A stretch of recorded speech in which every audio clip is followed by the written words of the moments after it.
rise for the Pledge of Allegiance. I pledge allegiance to the flag of the United States of America and to the republic for which it stands, one nation, under God, indivisible, with liberty and justice for all. Roll call, all members are present. We have the agenda in front of us. We've got 2 changes. We will not have 6C, the park board report, and we will also delete 7B, the approved prospective EMT for classes. Is there any other changes? No. Council? Do I have a motion to approve the agenda with those 2 changes? Motion to approve. Motion by Dave, second. Second. Second by Heidi. Call the question. All those in favor signify by saying aye. Aye. Opposed? Motion carries. 5 in favor, none against. Approval of the minutes, the April 20th, 2016 regular meeting. Is there any changes, corrections, clarification? Hearing none, do I have a motion to approve the April 20th, 2016 regular meeting? I'll make the motion. Second. Motion by Diane, second by Dave. Call the question. All those in favor signify by saying aye. Aye. Opposed? Motion carries. 5 in favor, none against. This brings us to our public open forum. Is there anyone here that would like to speak to the council? Is there anyone here that would like to speak to the council? Is there anyone here that would like to speak to the council? Seeing no one, our public open forum is closed. We will then recess our normal council meeting and convene the public hearing. We have a public hearing before us this evening regarding the new on-sale intoxicating and Sunday liquor license, Jose Perez, DBA La Nueva Hacienda. Maybe butchered that. It is our intention that everyone has the opportunity to be heard. If you wish to speak, please sign in on the sign-up sheet at the back of the room. The procedure is as follows. Presentation by staff, followed by questions of staff. Then public input. Raise your hand. When recognized by the mayor, approach the podium and state your name and address for the record. State your comments and position. No one will be allowed to speak a second time until everyone has had a chance to be heard. First, we will hear questions for clarification. Secondly, public in favor of the proposal. And third, public speaking against the proposal. After everyone who wishes to speak has had the opportunity to be heard, the hearing will be closed. After closure of the public hearing, the council will deliberate and take action as appropriate. Members of the audience do not participate in the council's discussion unless a majority of the council concedes to hear additional information or questions. The hearing is now in session. Okay, what we have tonight, as you stated, is a public hearing to consider issuing an intoxicating liquor license and Sunday liquor to Josie Perez, doing business as La Nueva Hacienda. This is the Mexican restaurant right there on Main Street at the corner of Main and Sinclair Lewis Avenue. The proposal that we did receive from them, we received the city application for the new on-sale and the Sunday liquor. We received the AGED Form 9011, which is your certification for those 2 types of liquor licenses, the $100 public hearing fee. We do have the certificate of insurance liability, the workers' compensation documents, a copy of the lease agreement between the landlord and Josie Perez, and then the liquor license annual fee, which is for July 1st, so that'll be taking effect July 1st, 2016 to June 30th, 2017. The background check has been completed by the police department. I did include a copy of the city application. The reason this is here for a public hearing is that by city code, we're required to have a public hearing whenever a new location is being considered for a liquor license. The purpose of this liquor license or intoxicating liquor and Sunday is so that they can serve authentic Mexican type margaritas, daiquiris, beer, that type of thing at their restaurant. And so they have completed all the documents that we have. They've paid all the fees that we are required of them. And so at this point was an opportunity for anybody from the public to come in and voice their concerns in favor or against the proposal to issue a liquor license to them. So, Questions of staff? Okay, I don't see anyone. Is there anyone here that would like any clarification on the license? Is there anyone here that would like to speak in favor or against the proposal? Is there anyone here that would like to speak in favor or against the proposal? Third time, is there anyone here that would like to speak in favor or against the proposal? Seeing no one, is there any other questions or comments from the council? I guess I just have the one, there's no quota, so to speak, on liquor licenses if the facility or the business also serves food, is that correct? that is correct. If their main business is a restaurant, then the alcohol license does not count towards how many you would be otherwise authorized. Okay, thank you. Any other questions? Okay. With that, as far as I can tell, our public hearing is now closed, and we will now reconvene the regular council meeting. Reports and presentations, wellhead protection report. Paul?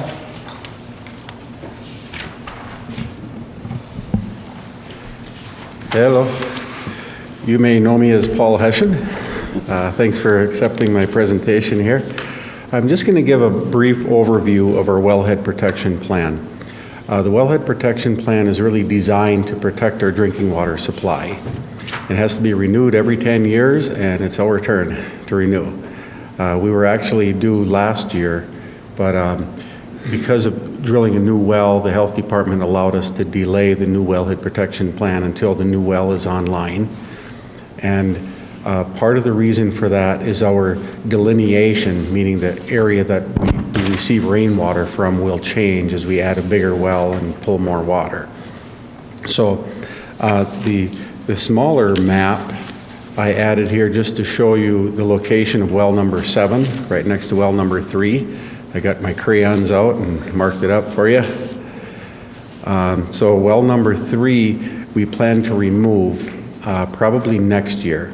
There are some health department funds for sealing old municipal wells. I have to apply for them now, and hopefully we'll get a little bit of assistance, a 50% assistance to sealing the well.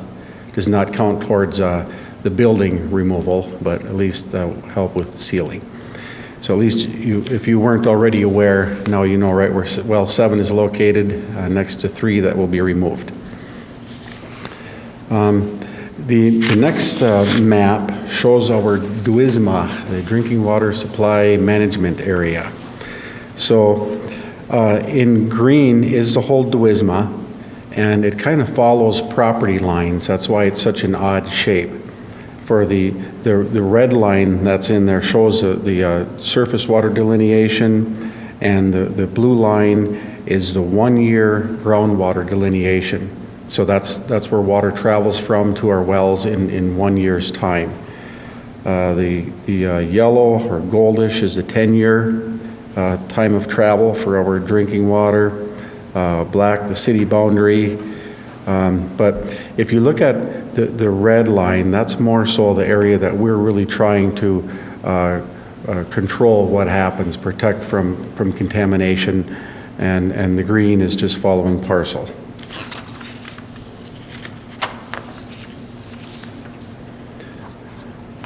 Questions so far? Okay. Okay, the booklets that I passed out, I have 4 of them for the 5 of you, so you will have to share.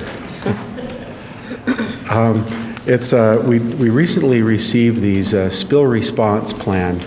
It's if there's a spill, say along Highway 71 or in a farmer's field, any kind of spill, this is kind of our action plan. And if you look through it, there's contacts in the beginning, and then there's a kind of a flow chart where you see some sort of a spill and you're not sure what to do, you can follow the flow chart. So there's a little description of what to do, and if you go a few pages back, it would explain it in greater detail. So just kind of action plan to follow when there's a spill. You know, is it a toxic chemical? You know, yes or no, follow the decision tree. And it shows who to contact, Health Department, Pollution Control, you know, EPA, you know, us as wellhead protection locals. So I need to leave a copy of that at City Hall and a copy with police and fire. And there'll be one with me out at the Public Utilities Building and one out with water and wastewater. Some of the things that we've done in the past, there's a lot of steps that are taken during our 10 years of wellhead protection plan. But just to describe a couple of them, one of them would be the spill response plan. Another is we did a survey of all the well owners in the drinking water supply management area, and to find out if they have any abandoned wells, because an abandoned well could be a direct contaminant source to our drinking water supply if anything went down that well, if it's inundated with flood water. So if anybody has a well that they would like abandoned, we want them to call us and we'll help them do it and help with funds also through the Health Department. So that's just one example. We just developed an emergency plan for wells 7, 2, and 3, because all of those are in the floodplain. And well 7 is designed with that in mind, so the floor is like 8 feet off the ground, the floor is 8 feet or 10 feet off the ground, and the well casing is 12 feet, so that it's higher than the 100-year flood stage. So that one's designed into it. And then the well casing, there's a big diameter, I believe it's a 24-inch casing that goes all the way down about halfway through the clay layer. And then there's another inner that is actually our well casing that goes all the way through the clay layer and into the aquifer.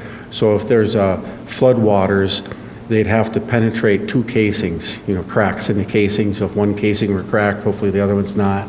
Just the extra protection, plus poured concrete wall all the way around it, you know, being the building with footings. So that one is very well protected by itself. Well 3 and 2, we would have to go into the well house and kind of disassemble and plug it, plug the vent, plug the main pipe, make sure that flood waters could not go down the pipe and contaminate our drinking water supply. And part of that plan that we submitted recently and just had approved, part of that is when the lake level reaches 1,229 feet above sea level, and that didn't show on our gauge. So I had the guys go in there and just paint it, a mark on the concrete. So if we're wondering if we need to take action with protecting our wells, we could just look over the bridge and look at our mark and we know what to do.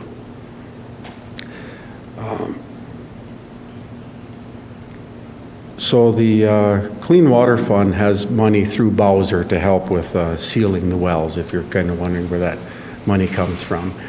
And I just thought I'd give you a real brief overview here of wellhead protection, and it's actually required in our wellhead protection plan. Make sure we inform the commission and the council. And then here, because we have television, we're informing the public. So do you have any questions? Council have any questions? Well, number 3 you're pulling out, is that just because number 7's so close, or is it just not hitting capacity anymore? Well, 3 has lost a lot of its capacity, and there's a hole in the screen, and it's just not worth putting any money into it anymore. Okay. So we're drilling next to it and abandon 3. Okay. Anyone else have any questions? Okay, thank you, Okay, Paul. maybe I should just tell you, since I said there's a hole in the screen, it's kind of a minor hole, but it's going to keep getting bigger, and all the water goes to the water treatment plant, you know, first. So it's not really a concern, a health concern or anything. It's just it's going to keep getting bigger and it's going to fail. Okay.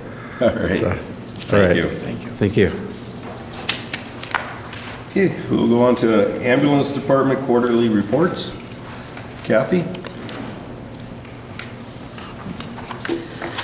Good evening, Mayor and council members. I am here tonight with the 2016 first quarter report. You should have the breakdowns in your packets of January, February, and March of 2016. Just a recap of this. For January, we had a total of 68 runs for the month. Of those 68 runs, 13 were basic life support transfers, 12 were advanced life support transfers, and 14 were no loads, for a total of 51 billable calls for the month. You can see from 2015, that number is significantly higher. And 2014, it runs about the same. And then I also put a column in this year from 2006, just to show in the last 10 years how our call load has increased.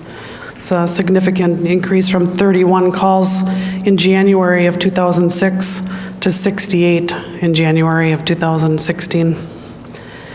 February, we had 50 total calls.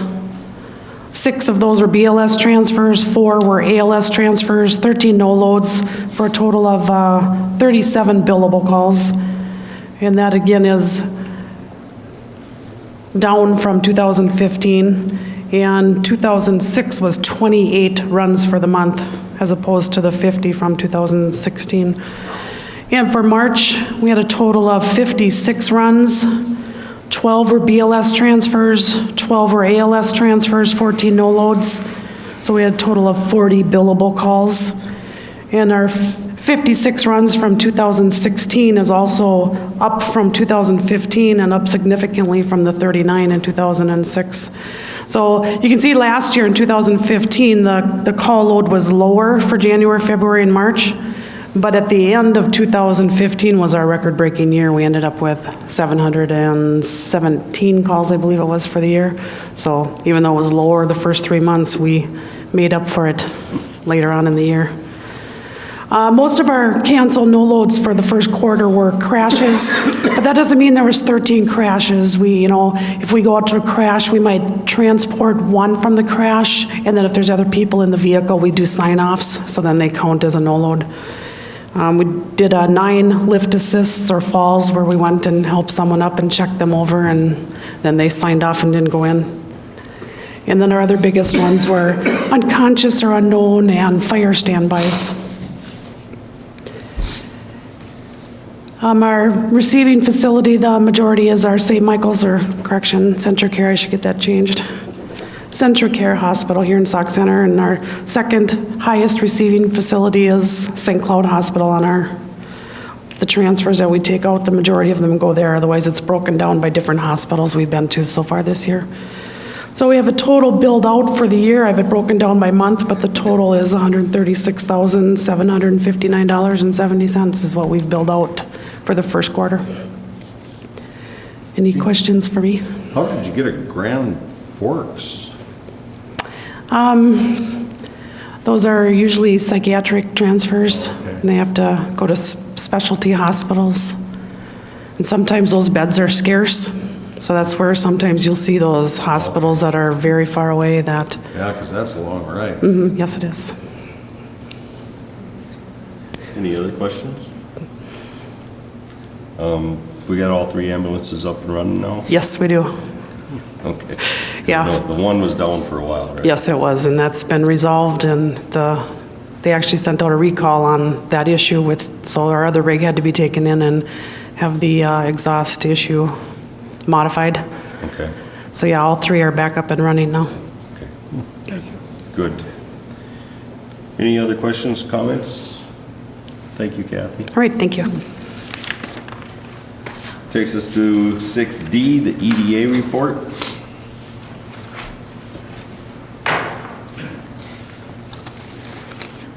Okay, the EDA met today at noon in their regular session. They generally always meet on the same day as council, the first Wednesday of the month. Some of the things that they talked about is we began the discussions on the developer contract on the city's 8.8 acres on the north end. The transfer of the property has now been recorded in the city's name, and what we get is a state deed from the state. And so now we have to do the title work to get the old owner release and everything, and the city attorney is working on that. That developer will be in here Friday afternoon to talk with us, to start talking about layout, and because it's in shorelands, how the density will work and where the structure can be located in order to meet those density criteria. We've also underway with the demolition plans at the racetrack. Felling Trailers is actually, because they own half of the property, they're kind of coordinating that on the behalf of the city. And some of the things we've been talking to different people that have interest in maybe the fencing or the buildings or the bleachers, different things like that. So you'll start seeing some activity there. And then we hope this summer to have the actual demolition occur and the grading. The city engineer will be doing some calculations on how much available fill is there based on the racetrack itself, and then what those final elevations can be. If you recall, we had in the purchase agreement of how that would be graded out and kind of some spot elevations, so we'll have to have those taken care of, so when they get in there to do that work, they have something to shoot for. I've had conversations with 3 different prospective people that will be proposing some work on the railroad property that we purchased a couple years ago now. It's been kind of sitting there a long time while the title work has been taken care of. And it seems like we do a lot of title work. I think we get a lot of these unique situations that a normal buyer isn't going to wait around and try to take care of that. And that's kind of one of the reasons we jump in and kind of get that taken care of.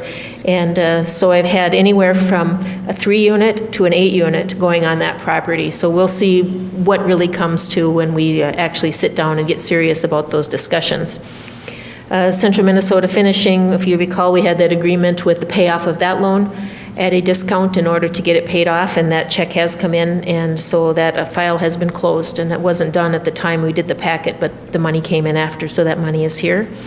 The city attorney has finished his review of the purchase agreement for the information center, and so tomorrow, once I have another conversation with the buyer, then we should be able to actually execute that document tomorrow. And so then we'll be able to start proceeding with that, and they'll be coming up. We actually sent them topography maps, and they're going to come up and we'll start talking about what their needs are for the road, to get a feasibility study done on the road and what their access needs are. So that'll be happening now in the near future. And we also do have a person that was interested in a portion of the Unger property. I don't know if that one will go very far, but we still do have interest in that.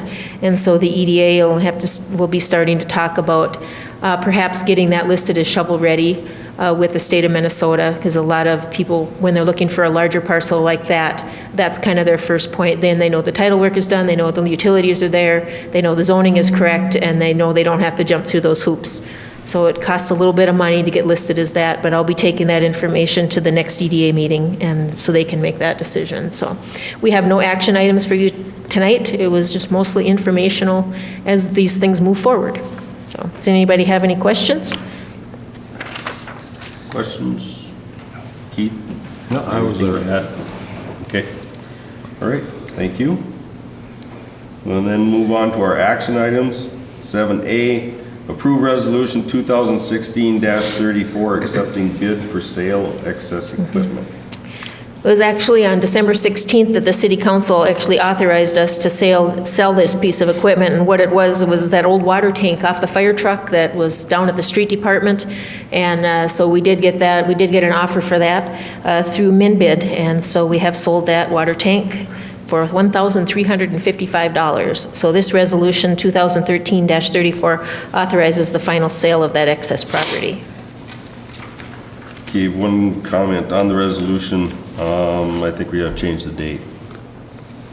It says December 16, 2016. That's when they authorized it, but now that's when you first authorized us to sell it. 2015. Oh, 15 you mean, okay. 15 is when it was authorized. 15. I was looking at the year, the month, not the year. Right. Okay. He'll be here before you know it, though. Yeah. That's right. Okay, questions? Comments? Okay, do I have a motion to approve resolution 2016-34, authorizing sale of excess property and equipment? So moved. Motion by Keith, do I have a second?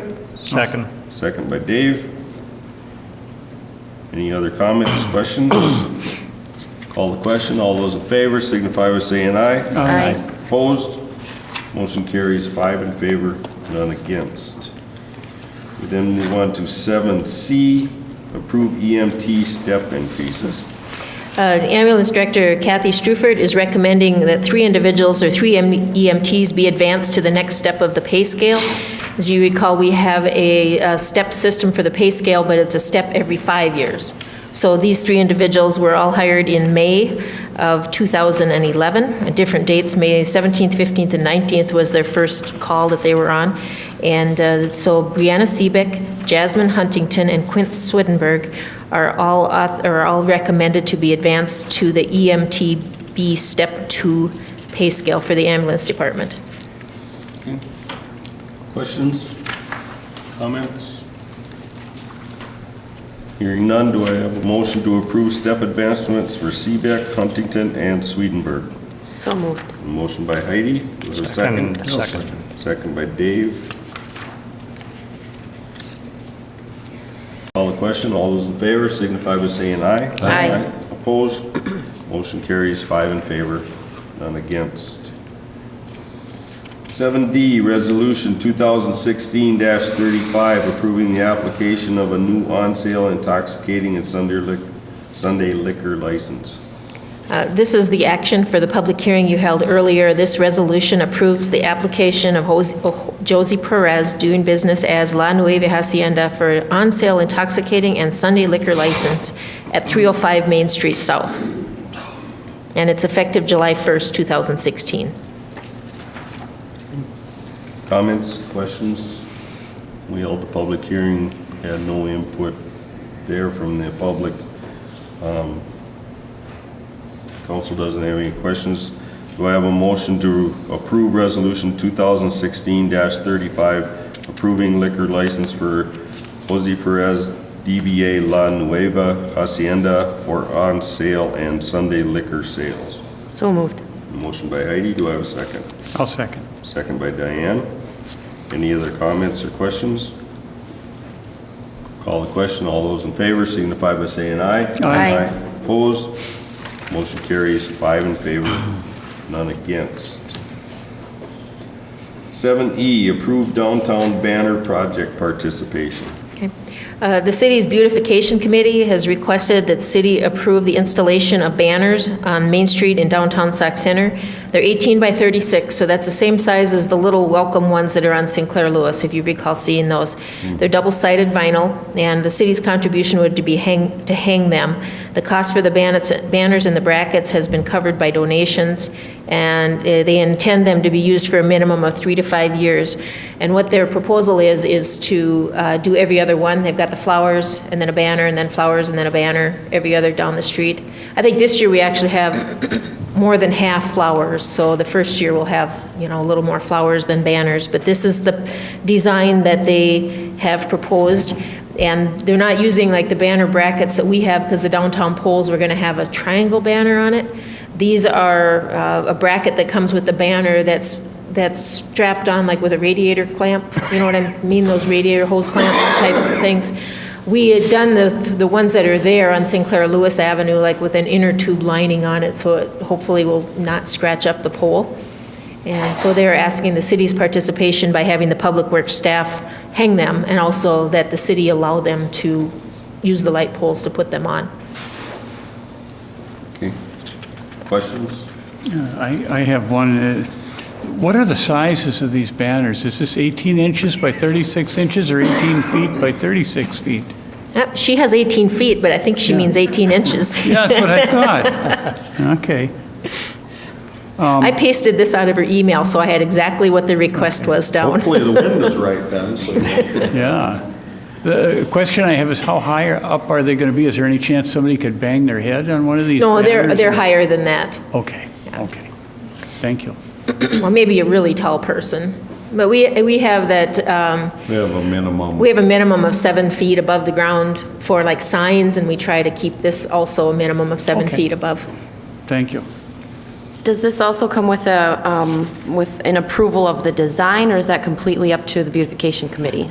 This is the design that they submitted. I don't know if they've ordered them or who designed it. This is just what they've presented to us. Heidi, were you at the CVB meeting? Did they discuss it then? I missed the last one. I was actually in Las Vegas for work, but the only reason I bring it up, and I take it with complete grain of salt, but when reviewing this packet, my kids caught sight of this banner, and without knowing the history of this statue down in St. Louis Park, they just noticed the hand placement of the little girl. And it was something that caught their eye, and I just thought I'd mention it. I wouldn't want something like that to bring criticism.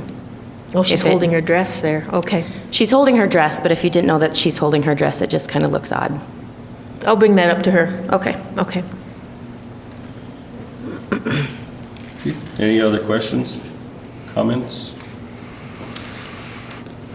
Not, do I have a motion to approve installation of banners on downtown light poles by public works staff? Motion to approve. A motion by Dave, do we have a second? I'll second it. Any other comments or questions? Do we want to wait on this vote until we have other options for the banner because of what Heidi brought up? I mean, I don't mean to make it a big deal at all. No, I just thought understand. it- It caught my eye, first thing I looked at too, so I don't know. I agree. It's up to, you know. I mean, I can always oppose it, but I thought I'd bring it up for discussion, Yeah, so. right, no, it's good discussion matter.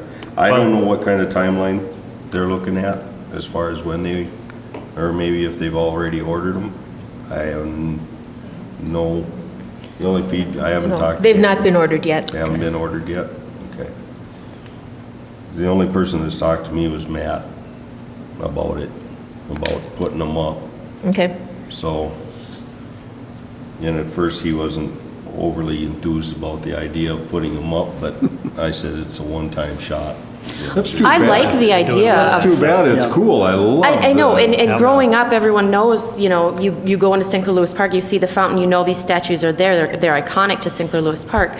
It was just something that my kids noticed, not having the history behind them to know what this was, and I wouldn't want people driving through, you know, on Highway 71, seeing them and have that draw attention, and it's something that made me start thinking about these banners, and Okay. I wasn't involved in and I absolutely love the idea of the banners. The original discussion I was involved in, just not the design. So that was just I'm in agreement with you, A too. question I had. Okay, same reason. We've got a motion and a We second. have a motion, and I'll make a motion to amend that Okay. to also say that with the council's approval of that design, I think, why don't we send it to a committee for approval, otherwise we'll be waiting for another meeting. Yeah, Yeah. it'll be a month out. Yeah, so, but as long as, I think, I will make a motion that we amend that to say that we approve the design as So well. you're amending your original motion that we approve the design? Yep. Okay, I'll second that. okay. Dave amended his, Keith seconded it. Any other comments or questions? All right, I think Operations Committee probably can take a look at it, right? Okay. Sounds good. Probably just an email of whatever the design is and make sure that Yep. we're okay with it. Sounds good. Sounds, So what I can do is I'll get in touch with her in the morning and tell her about our concern. Yep. And if that can be modified, that we can take a look at that. Or if even she has, just or maybe there's an alternate design and they have 3 or 4 they're choosing from. I don't I'm know. wondering too if maybe it's just the copy. You know, if you see it on paper and how it transfers onto paper, is it clearer in the form that it would get copied onto the banner? So I guess, yeah. I just, yeah, We'll find out in the morning. okay. okay. Okay. Everyone understand what the motion is? Could you read, I'm sorry, one more time, clarification? One more. Okay. Slowly. Dave amended the motion, original motion, to state that we approve the installation of the banners based on council approval through the Operations Committee. Okay, Sounds good. Okay? All right. And Keith, you seconded it? I will second that. Okay. Call the question. All those in favor signify by saying aye. Aye. Opposed? Motion carries 5 in favor, none against. Unfinished business. aquatic weed 2016 permit.